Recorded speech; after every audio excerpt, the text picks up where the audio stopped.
Welcome back to the Unknown Origins podcast. I'm one of your hosts, DevBrev. This is my co-host, Ben. Ben, how are you doing today? Oh, I'm doing just peachy. This is the show where we are going through all the Pokemon anime, starting from the beginning, going all the way to the end. Today we're doing episodes 38, 39, and 40 of Indigo League. Make sure to keep up with us. And Ben, it's a new year. It is a new year. As we are officially recording this. Crazy. I didn't think the last one would ever end, but it did. Yeah, it did seem very long. Yeah, the last, couple months just feel like, I don't know, I had so much going on, it just kind of lasted forever. But we're through it. Yeah. We're good. Did you make any New Year's resolutions, Devon? Like a little bit. I don't really write them down or put them in stone. And they always seem to be the same every single year. Either because I stick with them and they're good, or I don't stick with them and we'll get it next year. Yeah, I get you. I'm kind of the same way. Although I've recently discovered something I think is very amusing. People do fun New Year's resolutions. Yes, I saw that too. So I think mine this year is going to be the pasta party. Oh, right? you're gonna... So every time I see a pasta that I've never tried before, that's what I'm going to buy, that pasta. We have the same things come across our Instagram feed because I saw that too. Okay. Well, that's my resolution for the year. So. I couldn't think of a fun one. I'll try to think of a goofy one. Here's the thing about New Year's resolutions. They're a little bit of a scam because you can change your life whenever. Yes, you can. You can change your life in November. This gives people incentive too. This is okay, other people are bettering themselves. I can do it too. Yeah, and gives people reason to fill the gym up at January 1st. And then eventually in February, the normal people will come back. And then you can have your time to yourself. This is true. Your gym will be very full for about a month. So have fun with that. I'm not complaining. I went to the gym today at 6. 7 in the morning. I was 6, 7. I hate that. All right. Okay. This is where we're going. We're going to talk about Pokemon. Yeah. Well, before we do that, though, let's talk about Pokemon. We got to do our game. Because we have a little Poke Pop calendar here. Okay. Let me study. Studies. Okay. Just so you can get your guess. For those of you that don't know, every episode for the next 23 episodes, we're going to be opening up one of these little advent calendar boxes here. And Devon's going to try and guess who's inside of it. Because I wanted to play a game with him, too. The last time we got Caterpie, and Caterpie's over there, he got super glued. He did get super glued. On the window. He fell off the base. Someone broke him. I did do that. Okay. That was me. So looking on the back of the box here, I get a little bit of hints. And I'm noticing that Caterpie is all the way on the left. This is And then next to it is a Sylveon.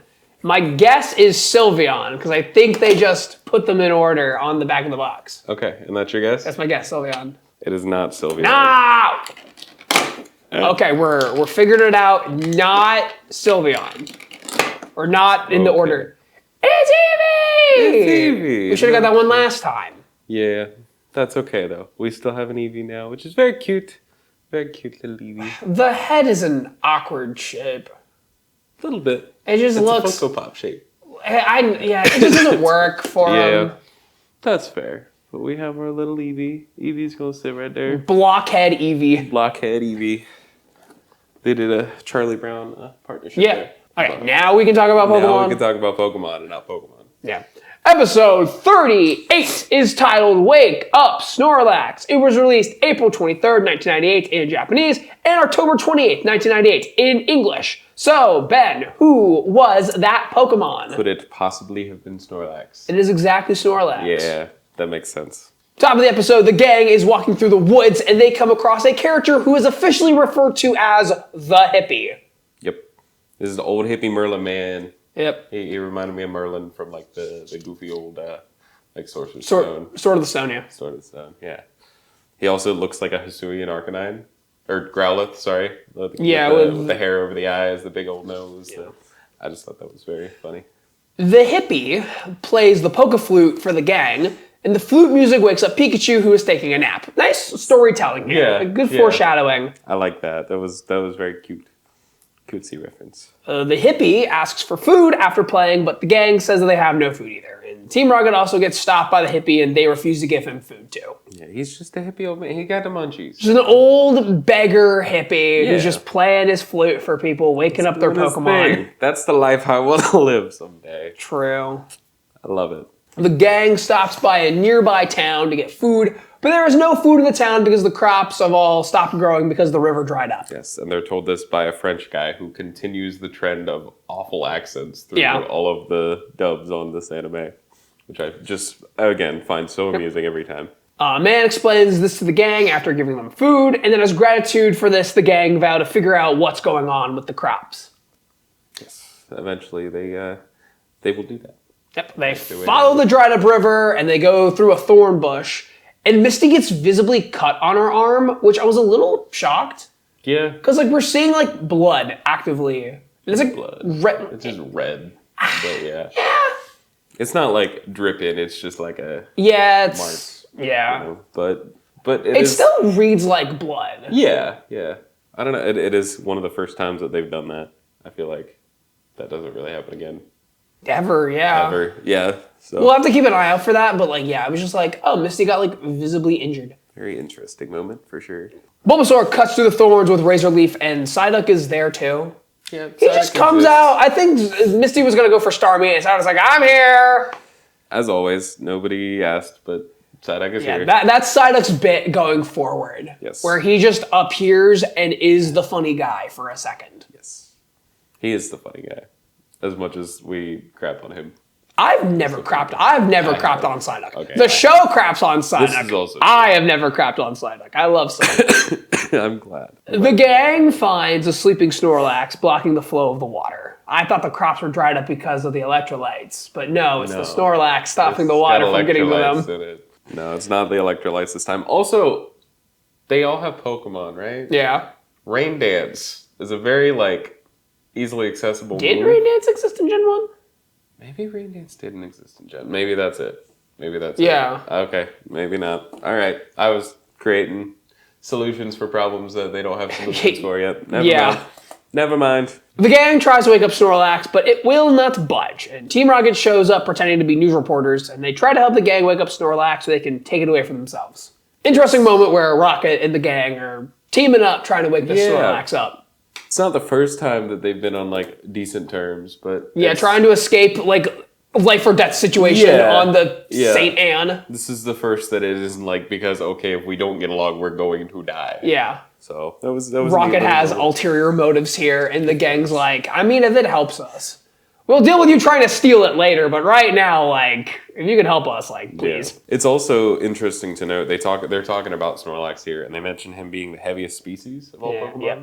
Over 1,000 pounds, which is it's still a lot, don't get me wrong, but there are so many more now that way outclass that. Yeah. Probably just because they're larger. Yeah. Very much so. I mean they're definitely I feel like Snorlax probably has the worst BMI of all Pokemon. Valid, actually. He's a big guy. Ain't nothing wrong with that, but he's a big guy. Jesse has the idea to wake Snorlax up with a kiss. And so Psyduck and Meowth both kiss Snorlax, but it doesn't work. Honestly, I just think Team Rocket was trying to mess with Meowth. I kind of do too. It was like, oh, I got an idea to wake the Snorlax up. Hey, Meowth, you should dress like a prince and wake it up. Yep. But then they decide that Horsey is more prince-like for some reason. Yeah. But Psyduck comes out because, again, of course he does. Yeah. Horsey. Lucky Snorlax comes with instructions because he rolls over and we see a do not disturb sign that says use a Pokeflute to awaken. It was a do not disturb sign on the back. It was use a Pokeflute to awaken. Yep. It was also left by the old hippie man, which makes sense.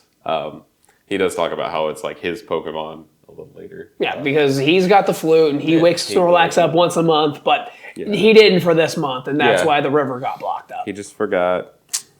Old hippie man. Snorlax is woken up by the hippie man, and then he eats all of the thorns, fully clearing out the river. Also, the hippie has a Z crystal around his neck. Yeah, for some reason he just has the Z crystal. It's there. It's definitely... It's a 3D shape of a diamond. Yes, which is the same thing that they use for... The Z crystals, which is exactly it. Yes. Right before this, too, I kind of glossed over it, or we kind of glossed over it, but they're talking about the waking up with the prince. Yeah. In the visual that they give, there's a princess that looks very, very, very familiar, and it looks like Princess Peach. Oh, yeah, we did. I did go over that. I forgot. Yeah. No, it's all good. She does exactly look like Princess Peach. She does look just like Princess Peach. I don't know if that's intentional, but It could be. Could have been a reference. Could have also just been a massive coincidence. Yeah, just generic princess-looking person. Yeah. Peach comes to mind. But yeah, I just wanted to throw that in there for sure. We really rolled through this episode Well, so because we're Snorlax, so. we're at the end. But like this episode was like boring, It was kind of boring. especially if you like know how to wake the Snorlax up. Yeah. Because the whole bit is just like, how do we wake up Snorlax? And I'm like, you use the Poke Flute that we saw at the beginning. Yep. And you just wait for them to figure out like how to do it. Yeah. That's all this episode is. I like the old hippie man, and that's about all I have to say about this. Yeah. One. It was pretty mundane, I gotta say. I was not a fan entirely. It's another episode of Pokemon that does exist. Yeah, it was just a little disappointing because this is adapting something from the games. Like, Yeah, you have directly, to, yeah. You have to get through the Snorlax to progress, and that's what they're doing. Yeah. And they do kind of like, yeah, they make a couple cool nods because like he talks about how there are other Snorlax he has to go wake up. Yeah, and there's you know, multiple there are in the game. In the game. The so it's flute's cool to around, that's an item. do. Yeah. The manga did this a lot better. Yeah. Especially Okay. because, like, Red gets the Snorlax. Yes, he does canonically In the manga. have a Snorlax. That's true. In like everything, canonically, Red has one eventually in the games too. He's got one on his team. Yeah. So why doesn't Ash get one? Well, because Ash isn't Red. Ash is Red's son, actually. Everybody is Ash's dad. Everyone. Episode 39, titled Showdown at Dark City, released April 30th, 1998 in Japan and October 29th, 1998 in English. So, Ben, who was that Pokemon? See, there were two that were pretty prevalent in this one. I definitely think Scyther is the one I'm going to go It's with. Scyther, is you got Scyther. it. Okay. You won the 50-50. I did. I won the coin flip. We good. The gang stumbles into Dark City, and immediately upon entering, they get shaken down by three kids. And we find out that there are two gyms in Dark City, the Yash Gym and the Kaz Gym, that are both trying to become official gyms and are locked in a turf war. Yes, and it's cool to talk about like the other gyms that exist because they're mentioned like really, really, really briefly in the games as well. It's just like a little throwaway line that somebody said like, "Oh, the other gyms, the yada yada." But talking about like the 8 official, like registered gyms or whatever you want to call it. It's cool to think that there are other ones, and they kind of vaguely also allude to it in the Gen 8 games in Galar, where it's like version exclusive gyms. So it's like, okay, in this one, this is the official gym, and then in the other game, this is the official gym. So it's cool that they kind of eventually do figure that out a little bit better, but yeah, I like talking about the other gyms. It's neat. A man comes along and offers the gang food and shelter from the gangs because if they're found out, they will be enlisted in the gang war. And at the restaurant, Ash eats some omurice, but of course we can't call it omurice. Of course not. This is America. Yeah. Are you familiar with what omurice is, Ben? Vaguely, but not really. It's literally just rice with like encased in an omelet. Okay. They're served in maid cafes a lot, and you do the little like ketchup on the top where you can like Yeah. red on it, or you can do a little heart, you can draw like a little cat. Okay. That makes sense. That's cute. That's cute. I like it. That is not what they refer to in this episode, though. They just talk about... They just like don't even like bring it up. It's like here it is, and then we don't talk about what it is. Of course. And then Ash, like we'll get to it in a bit. We'll get to it in a bit. Yep. Outside, an Electabuzz and Scyther are fighting, and these are the Pokemon used by the two rival gym leaders. Yes. The off-brand Thunderbolt Surge, I feel like. Yeah. Is a very... And then the other guy just looks like Giovanni. Yeah, It's yeah. Like, it's funny to me that there were like references to other gym leaders. Yeah, they're like running out of character designs, I think. They really are. And that's okay. These are off-brand gyms that will never be brought up again. So it makes sense to just have like a throwaway, you know. But you know what does get brought up again? What's that? The fact that Pikachu loves Ketchup. It does get brought up again. Pikachu loves Ketchup. I don't know if you guys all knew about that. I had heard it at one point, and I'm like, that's weird. Okay. And then kind of moved on with my life. Yeah, and then we saw this here. I was like, oh yeah, Pikachu loves Ketchup. Yep. Very much so. Ash asks him to like come and help him put ketchup on his omelet. The omelet rice. He just keeps putting ketchup on it. And Ash is like, that's good, Pikachu. We're good. Then he carries around the bottle for like 10 minutes. He's just eating it straight out the bottle. That's honestly impressive. Good on you, Pikachu.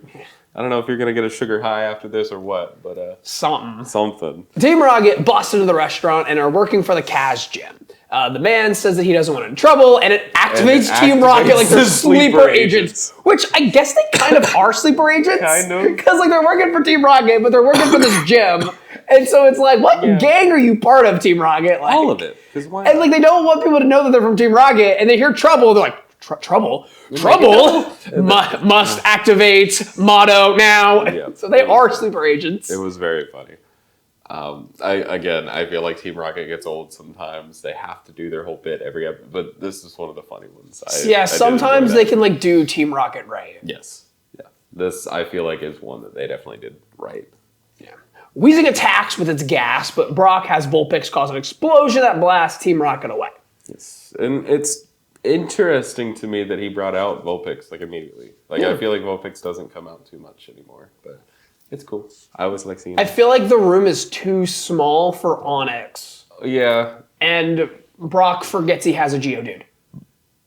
And a Zubat. He does forget that he has a Geodude and a Zubat. I forget that he has a Zubat. Yeah, Zubat's also just here. He's weak. He's doing his thing. Yeah, Zubat's along for the ride. Yeah. A girl from the Yash gym shows up saying how impressed she is. The gang make up fake names to keep their identity secret so they don't get in trouble later. They make the fake names. It's Tomato, Anchovy, and Caesar Salad. Yes. Which just sounds like a JoJo's character. Caesar!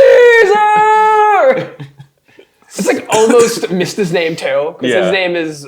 The mista comes from mixed. Okay. It's mixed salad. Mista ensalada is mixed salad in Italian. I love that. The girl then invites them to join the Yash gym, and Brock agrees because he can't say no to women. No, he cannot. And Misty's like, no, what are we doing? All right, we got sucked into this. Cool, this is what we're doing now. We also see a suspicious-looking person in the restaurant. Yeah, who could As that we leave. be? I wonder. I wonder what they're doing here. The gang goes to the Yash gym, and they meet the leader. In order to test their strength, he sends out Scyther, and Scyther cuts Pikachu's ketchup bottle that he brought along. Pikachu is devastated. He is. I don't know why that image of Pikachu isn't a meme, because there are so many that come from like the Indigo League. Yeah. That should definitely be something, because that made me laugh so much. He's so sad. He's so sad with his little ketchup bottle broken. The ketchup splashes on Scyther, giving him a crimson mask. And he goes berserk from this, and so Yas has to pull him back. Yeah. This is definitely where the inspiration for Scizor came along, because it's a big old red Scyther. Yeah. It makes sense. In my brain, that I made that connection. Ash asks why Yas wants the gym to become official, and Yas responds that it will make him money if the gym becomes official. And Ash then coolly declines the offer to join, and then uncoolly slips on some ketchup that got spilled. Of course he does. Of course. I'd also like to mention here, for a gym called Yas, they don't have a very good sense of style. I feel like I know that was a missed opportunity. I don't know why it's Yas and Kaz. I think that's what it is in Japanese. Probably. I couldn't find like meaning to it because I was trying to see if it was like short for anything. Yeah. I don't think it is. Okay, that's fair. I don't know. Every time they said Yas, it was amusing to me. Yeah. Yeah. The gang is attacked for defying Yas, and so they flee the gym. Yep. And the gang goes back to the restaurant, and Pikachu continues to mourn the dead bottle of ketchup. He does. Through the whole episode. He's got like the half bottle now. And he's so sad. Poor guy. There's a big fight outside between the two gangs, but the heroes pour ketchup on the leaders and Team Rocket, which causes their Pokemon to attack them because Scyther and Electabuzz are attracted to the color red for some reason. It's like never bulls. brought up. Yeah. Ever again. And it makes no prevalence, even after this point in the episode. It's just a stupid way for them to be, and they got this whole ketchup motif. Yeah, now for some reason they have to include the ketchup. So this is where we're at. The suspicious person from earlier is an official from the Pokemon League, and it's Nurse Joy! She denies the gym as being official, and everyone thanks Ash by using his fake name he gave earlier. Tomato. Yeah. Which causes a weird translation thing, because Ash's face becomes like an Umurace. Yes. Because in the Japanese version, he calls himself like Omurice something. Yeah. And so they're like, thank you, Omurice. And it's like flash. Oh, wait, yeah, you think my name is because, oh, okay. Yeah. So they have the omelet with the ketchup on it. So it like somewhat kind of makes sense, but not really. Yeah. So if it was actually tomato, it would be a tomato. Yes. I did not really like this episode. I didn't either. It was probably because I didn't get the reference. The reference. The reference. This whole episode is a reference to the 1961 samurai movie Yojimbo. Great. In the movie, a Ronin, a samurai without a master, wanders into a town that is overrun by criminals and is contested by two rival Yakuza gangs. The Ronin stops by an izakaya, which is a bar, and the Ronin is warned about the situation, but the Ronin decides to stay and solve the problem. He then kills 3 men working for one of the gangs. When the Ronin gets attacked for his name, he sees a mulberry field and gives his name as Kuwabatake, which means mulberry field. Yada yada, there's a big fight later where the 2 leaders almost wipe each other out, but a Bugyo, which is a government official, shows up and scares both the leaders off. There's more to the movie, but this is just essentially what happens in the episode. But without the ketchup. Yeah. I tried to find like a parallel for that in the movie, but there just isn't. It's just like murder. Okay. It's just murder, and so they were like, couldn't do that. So ketchup time. Works. Okay. I didn't know it was a reference. That makes a lot of sense looking back at it, because there's some weird stuff, but... Yeah, neither did I.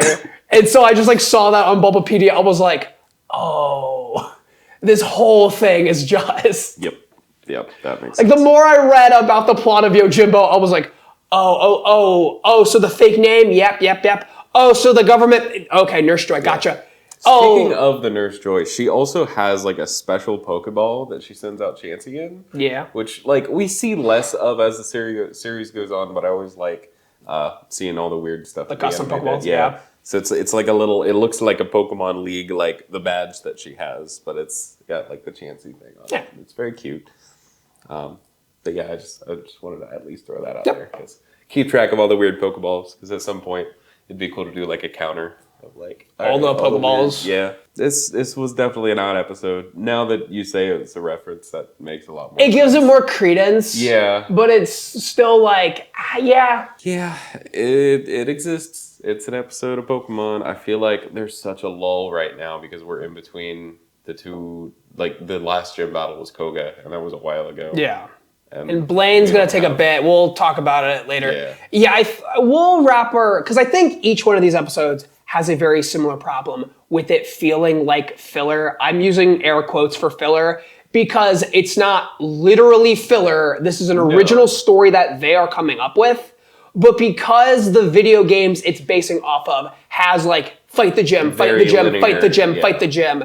You want to see fight the gym, fight the gym, fight the gym, but we're not getting that. And we're kind of just going on side quests a lot of the time. And a lot of the episodes, the actual episodes, have not great plots. But I think the overarching plot of Pokemon is pretty solid. Yeah. Like they have the characters, they get the characters. The characters play well with each other. They understand them very well. But like when you get into like, okay, we have to come up with a plot for this episode specifically.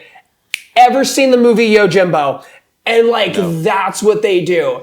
And they're just like, we got to figure something out with this one. Yeah. And that's what they do every time. And I think that is really exemplified in this next episode that we're going to talk about. Okay. I think you're right, honestly. So episode 40, titled The March of the Executor Squad. It was released on May 7th, 1998 in Japan and October 30th, 1998 in English. So, who was that Pokemon? The titular character is Executor. Mm-hmm. Is it Executor? It's Execute. Oh, okay. All right. That's the first one I've gotten wrong in a minute. Yeah, they're both in there, but Executor is in the title. I thought that one might trip you up because Executor is in the title. Yeah. But Execute is like a little bit more like prevalent. He's just a little guy. He is a lot more prevalent. Especially in the first half of the episode, which is the one before the commercial break. Yeah. Which all right. You have to have 4D thinking here, Ben. 4D. I don't. I can barely think in 3D right now. Well, it's okay. The gang wanders into a circus, and they find a weirdo magician with an Execute. Yes. At first, I hated the magician's voice, But it really grew on me as the episode went on. It grew on me too, for sure. When they get there, for some reason, Brock and Ash are like already dressed for the carnival under their clothes. They do like a little reveal at the very beginning, and I just thought that was very amusing that they're like, all right, let's go, Carnival time. The magician is having trouble with his act, so he asks Misty to be his assistant, and she joins him during his next performance in a Goldeen dress that I really like the design of. I also really like the Goldeen dress. Just looked really nice. Yeah, no, I did. And the magician sucks at magic, which is why his act is failing. He's got like fire magic that's like way too big. Yeah. And that's the only real like good thing that he can do. Just kind of there. Lame. Yeah. He does like execute juggling, but he already cracked one of the execute anyways, so. Yeah, we also like see execute separate, which I'm not used to seeing that. I'm used to all seeing them like bunched together. Yeah. That doesn't really ever happen. Yeah, so I only think of execute as like one being, but I guess it is like multiple beings. Yeah. It's kind of got the failings problem. Yeah. They, like exist as Mousehold. an entity. Mousehold. Yeah. But they all technically have separate consciousness and decisions that they can make. But it's one Pokemon. But it's one Pokemon. Team Rocket are also here, and they are sunbathing on top of the Meowth balloon. Yes. Ash decides to show the magician some real magic. So he puts on a turban for some reason. Yeah, he looks like Aladdin. Yeah, like I don't know. It was just very odd. His Pokemon do moves inside of a box. Yes. Charmander's got fire, water, and then you see Bulbasaur's vines, and then they all start fighting. And because the box is too small, Charmander's fire is getting in the way. Yeah, kind of burns Squirtle's butt there a little bit, but it's okay. It's okay. Ash then gets hypnotized by Execute, and Melvin, the magician, has the hypnotized Ash catch a bunch of Executor for him out in the forest. Yeah, more than 6. Just a crap ton. They put them all in a wagon. Yeah. So for some reason they don't get teleported back like every other trainer in the anime. Well, does Melvin have a Pokedex?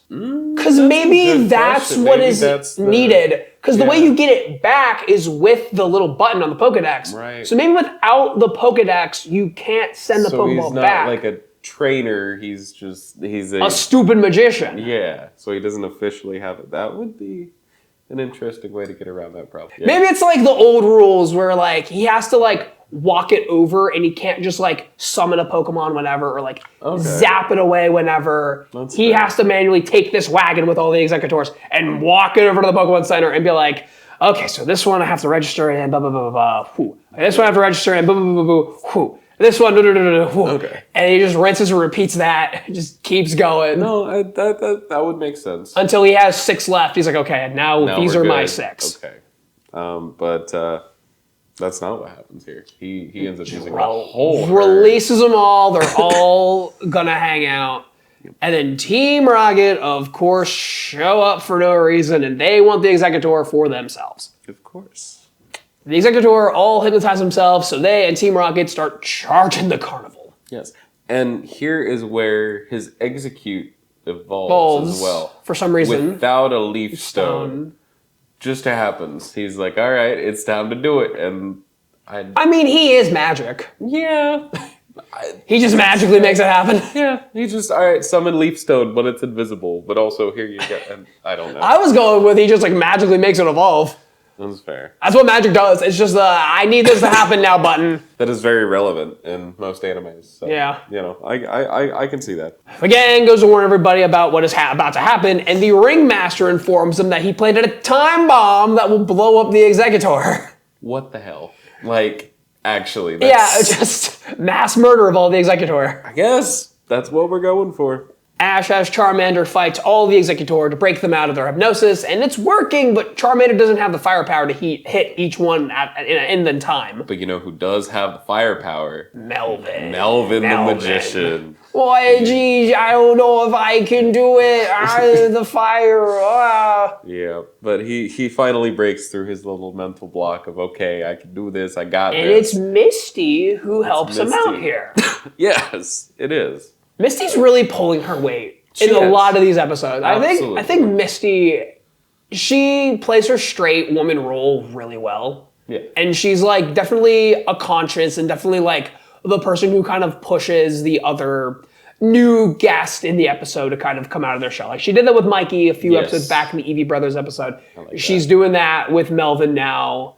And like they kind of built that rapport with them like early on. It's not as strong as with Mikey. No. But now it's like Misty's like, I'm like helping this guy and he's like bombing on stage. Yeah. You can really tell that she feels bad and it's like, Melvin, I believe in you. You can do this. You have one thing that you can do and it's actually relevant here. Yeah. So please help. Help us out. Please do something. And he does. He does a good job. He burns the top of all the Exeggutor a little bit. Yeah, but they're good. good. Snaps them out of the hypnosis. The day is saved, woohoo, and then Charmander evolves into Charmeleon. Yes, he got all the experience from fighting all them Exeggutor there, and he evolves into Charmeleon, which has been a while since we've seen one of Ash's Pokemon evolve. Yeah, since Butterfree. So it was nice to finally get some progression there. Yeah. Ash hugs him, and then Charmeleon fires off a flamethrower. Little interesting moment that, will come back later. With Charizard. Definitely. Team Rocket are stuck running with the Exeggutor. Yep. They're just... They didn't do much this episode. No. They didn't do much last episode. Nope. They're just there.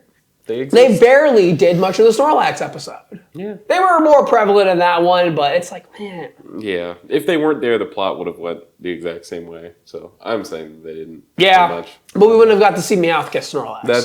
That's true. I hated this episode. Yeah, this one was pretty bad. I do not want Charmander evolving to trick me into thinking this episode was any more than it was. Yeah, that's all that happened in this episode. This is, all right, we meet a random side character that we'll never see again. Some stuff happens. Misty had like a good moment. Yeah, and then Charmander evolves. Yeah. That's it. Like, I think Charmander's, I hate to use this word, evolution throughout the episodes is like a really solid story. Yeah. Because Charmander has been the one that Ash is using like the most. Like other than Pikachu, it's like Charmander's one he uses the most, and then it's Bulbasaur, and then Squirtle, and like Pidgeot are like kind of tied. They're down there at the bottom. Yeah. We barely see Squirtle. Right. But we always see Charmander. Charmander was the one who fought against the ghosts. Charmander was the one who beat Koga. Charmander was the one who helped Ash catch Primeape. Yeah. Like, it's always Charmander. And that's why nice to see that he is the one that evolves. Yeah. So they're totally thinking about this. Like, we want Ash to have a Charizard. Yes. So because we want Ash to have a Charizard, of course they wanted to have a Charizard. Everyone loves Everybody Charizard. loves Charizard, especially Game Freak. So that's why Charmander is the one that we're seeing the most of. And so that's what we get Charmeleon. And then even with Charmeleon here, where it's like he does that little flamethrower, that's to sow the seeds that later Charizard's not going to listen to Ash that much. Yeah, because he can do his own thing. He's not over-leveled in the sense, but he doesn't listen in the same way. Like his personality just kind of changes a little bit. Yeah. Like Charmander's very like loving towards Ash and is very like, I love you, Ash, and like I'm very loyal to you because that's just my character as we establish. But Charmeleon's a little like, you know what? I'm pretty cool on my own, aren't I? Yeah, and then he gets even more cocky when he evolves again. Yeah. And he's just, I got this. He doesn't know what he's talking about. I'm going to be a rebellious teenager and do my own thing. And like, you were kind of talking about this lull that we're in. Yes. When we get to Blaine, Ash has a Charizard.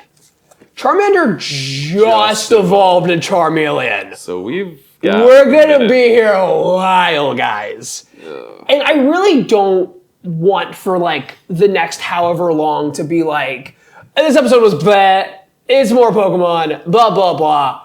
But like, that is when it's gonna be. Yeah. I will try to stay positive. Like, I will definitely try to make that a goal of mine to stay positive while we're reviewing these and talking about them. Yeah. But just know what I'm not saying out loud is, I'm kind of bored by this. Yeah. And it sucks that like that's just how it has to be because there is so much more to tell, to talk about. Yeah. Even with the episodes that don't have a lot. And we will obviously still be doing that. We will still talk about everything. We're gonna get at that, like with this Charmeleon little story here of him evolving.